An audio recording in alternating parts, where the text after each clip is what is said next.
I'll be doing a giveaway on my Workbench Wednesday live stream for this kit right here. Loft's Candies. It's a bar mill scale model works kit, newly released. And to enter, all you have to do is send me an email by Wednesday at 5 p.m. That's the cutoff. Wednesday at 5 p.m. to workbenchwednesday at gmail.com. I'll pick the names out of the hat, and we'll have one lucky winner. I'll give the winner's name to Art Fahey, and he'll send you one of those kits. All you have to do is put in the subject line, Loft's Candies, put your name, real name, and channel name for YouTube, or if you're on Rumble, put your Rumble name in there also. Put your address, including the street, city, state, and zip.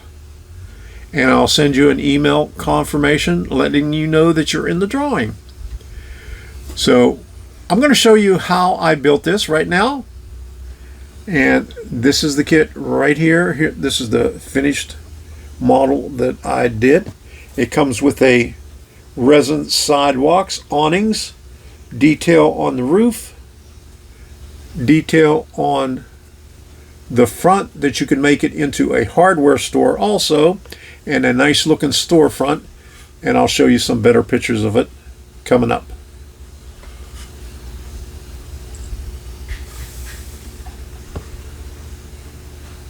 The giveaway will be on Workbench Wednesday live stream this coming Wednesday. So send me your email to workbenchwednesday at gmail.com with all your information on it, and we'll get you in that contest to give it away. And after this one, we're going to be doing Twin Peaks, and hopefully after that, more from Bar Mill Scale Model Works. So enjoy the build. We'll have it right here. You can see me unboxing this kit on the Workbench Wednesday live stream from August 9th, where I also read some of the directions and supported the walls and prepared everything for painting for the next morning. The three wall sections, I got that in white. I got the windows in white, and the back side I primered it with gray primer. This is a white primer on the front, and I put a white primer on there as a base coat to fill in the mortar joints on the chimney and on the second floor front where the sign sits in the center. And I'll go over that with a different color for the brick for those two. Gray primer on the transformer that goes on the telephone pole, and gray primer on the base for that. I have to wash these yet, and I'll have to set these up and prime those in a bit. I painted the corner pieces and the small windows in the buff. It's a rattle can paint. I have everything painted up, and I started putting the corner bracing on here. I'm using white and in the buff, which is an off-white there. Okay, and here's all the different panels here. It goes on 3 different ones, and I still have to trim off the supports on the inside, and I'm about ready to do the windows. I got to put the acetate on the windows, and I'm going to install the windows and doors on these panels. I'm going to put the acetate on the windows right here, and there's a couple of different ways you could do it with super glue, but I'm going to do it this one with the this is Mr. Cement Deluxe. I got this at Hobby Lobby. It's been working pretty good for the windows. And these panels do not fit on the inside. They fit snug all around, so we're just going to touch this a little bit on the corners. And what this does, it just melts it a little bit so it will hold it in place. So you just try to position it right up on top and make sure it doesn't move. It's really easy to move before you get the first dabs of glue on it. Yep. And even after I got the dabs of glue on it, it still moved. You got to give it a chance to work in. Okay. In the storefront and the side windows, I use the in the buff. You can see them right here for the main color, and then this is the trim on it. This is this shade of camouflage. I'm not sure exactly what color you would call that, but that's going to be the trim. It's a little darker, so that'll give it a little better. That'll make it pop out a little bit better. So let me see if I can put this up against it like this. So it will look like that right there. Okay, so when doing the peel and stick, you have a little wiggle room. It's very sticky, but you have time to maneuver it around so you get it looking good. So let me show you how I do it. We'll take the adhesive backing off of it, and I'll hold the fingers perpendicular. So on this one, I hold them on the sides here. On this one, I hold them on the top. And so actually, these fingers actually guide it as it's going in, and my other fingers are guiding it top and bottom. So you get it as close as you can. And before you press it down, you just want to make sure that it is centered on there. And that looks pretty good right there.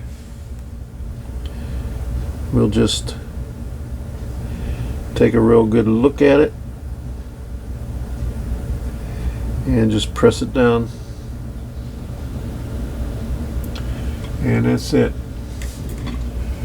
It's easy. You just have to take your time with it.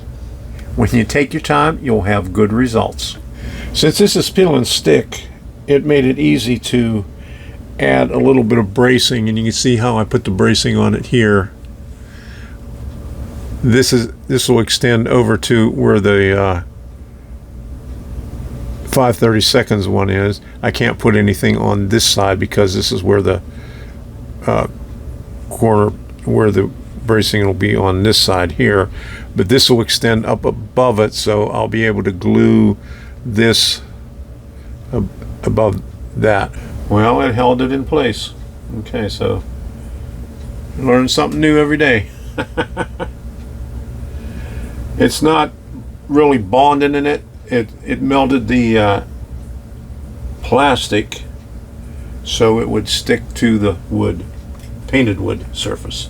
On the windows on the storefront, what I did was I scored the adhesive back.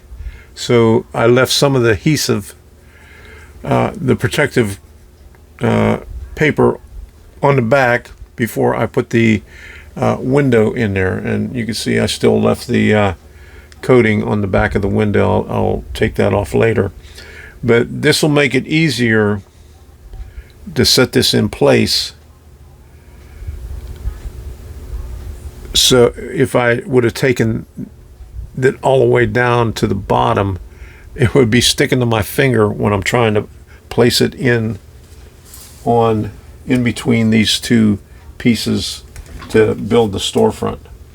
So that's a thing to keep in mind. You don't have to do it on the door because there's a little panel that fits on the door, and I left the paper on the back of that, so we don't have to worry about that.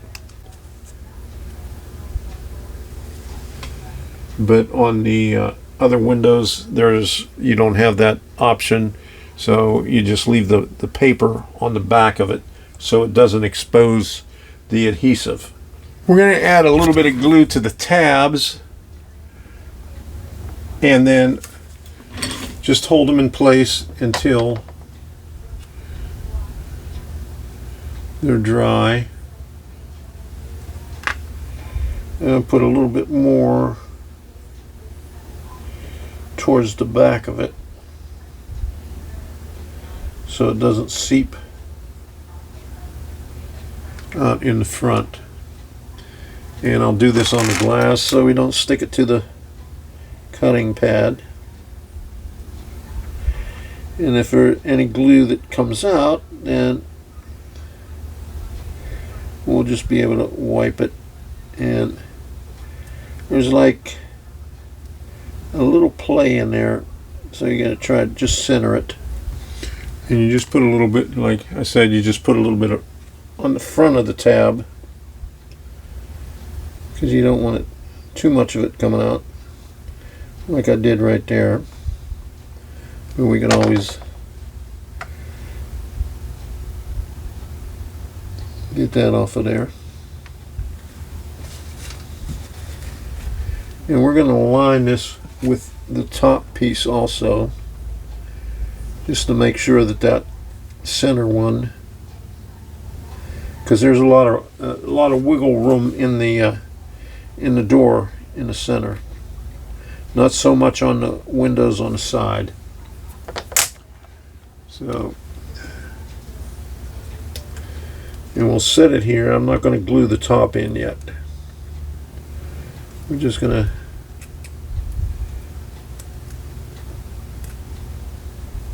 to line it up to make sure that we have it square.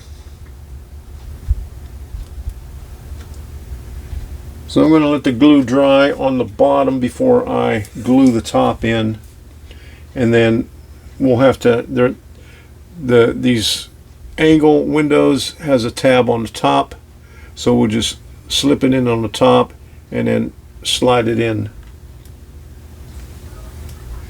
Adding the top frame to the storefront, I'm going to put the glue on the frame itself in the slots, and I'm going to set this down on its edge so I could have these parallel to keep it square. So I'll just put them, and we're not going to have to worry about seeing this, because this is going to be up. Not unless you're getting down and looking up underneath the storefront. You're not going to be able to see if there's any glue hanging out of here, but we'll still be able to clean it up a little bit.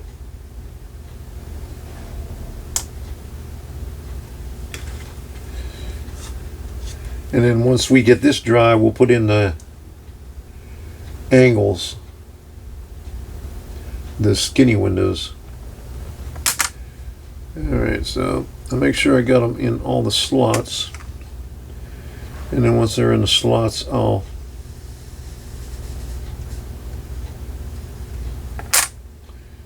set it down. You gotta be patient with it. And I'm going to take these blocks and put one on each end to make sure that they are square.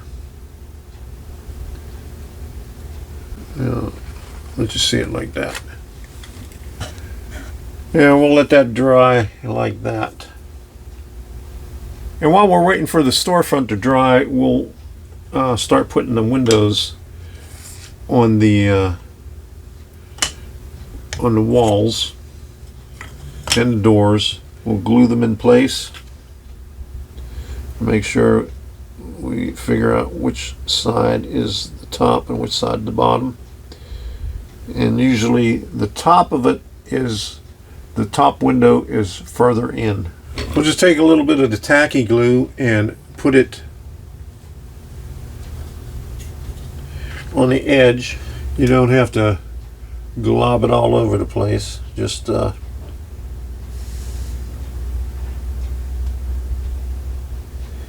enough to hold it in place. There, it's a snug fit. Unless you really try, you're not going to pop them out. But you know, every once in a while you get clunky fingers, especially when you're moving it around. You take the roof off and you play around with the inside, you'll end up knocking them out. So we'll do that on all three of those. On the glass for the door, I just cut this part right here is wide enough for the door, and I just cut it from here down to the second window, and it fits perfect. Here's the finished storefront right there.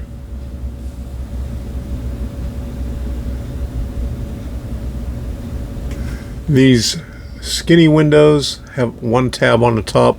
I just fit the tab inside the slot, glued the top, let it set in there, and I placed glue on the edges. You can see some of the glue in there.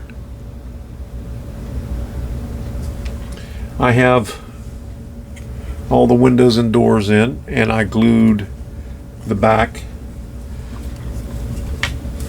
And I'm going to wait until this thing dries up all the way before I attempt to put all the walls together. I dry brushed Colonial Red on the brick wall and then put the backing on there. This is like the concrete insert. And I cut out the sign. I'm going to glue the sign. I'm going to lay a little bit of glue on here. So we're going to get it centered as much as we can. And then I'm leaving this with the gray primer on it. And I'll glue that in. I'm going to use Elmer's glue on here and treat it just like any other sign that I put up on the wall. Instead of putting it on here, on the back here, I'm just going to put it on this cardstock and then put the sign on it. Try to center it as much as I can, and then put some tacky glue on the back of this, pop it in there. Okay, here's what the front sign looks like. So we're ready to stick all the walls together. I assembled the walls as shown here and did the storefront last when all the other walls were completely dried. I still have to glue this on. I touched up the bottom and the edges, put the tar paper on the top. I dry brushed white on the top. The sidewalk, I followed the instructions from the QR code, except I did the brick in yellow ochre and I went over it with white. And I super glued it together. And what I did was I added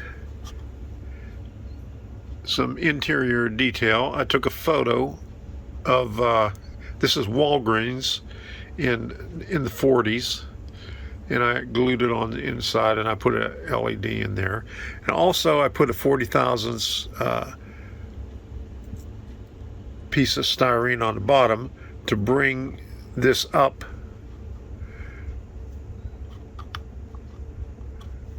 the floor to the level of the sidewalk. For the sign up on top, I used on the buff for the detail part, and just a gray primer for the back part. I'm not sure if I'm going to use the telephone pole one here because it's kind of tight on this end, so we'll see. But it comes with the telephone pole and the details. Yeah, I probably have enough to do 2 telephone poles because I only used half of that. I'm gonna have to cut out the awnings yet and install those, and I'll be finished. Here are some photos that I took of the finished structure on the workbench. and then I moved it around to get different views of it, and then placed it up on the second level around some other buildings. This is a fairly easy kit to build. It has a lot of detail in it with the storefront and the 3D windows and doors, the resin casting sidewalks, and the awnings, and the sign up on top.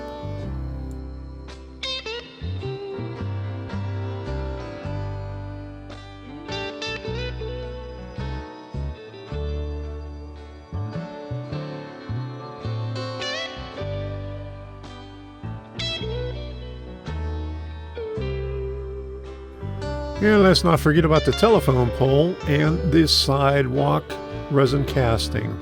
Here's a close-up of it right here. Don't forget, you can also assemble this as a hardware store right here. It has all the signage in there, plenty of signage in there for the hardware store. H Gree.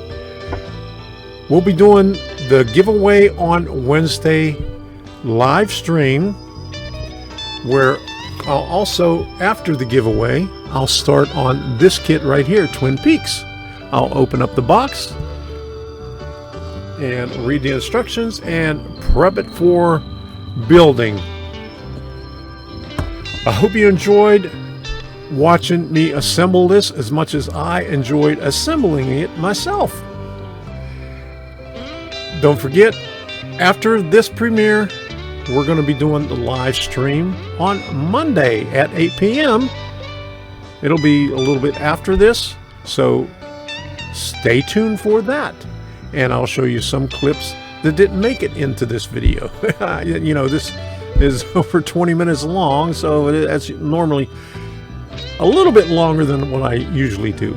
So in the description and in the live streams, I'll repeat how to enter this contest. So until next time, we'll see you, and have fun building those structure kits or whatever else you're doing in model railroading. Good night.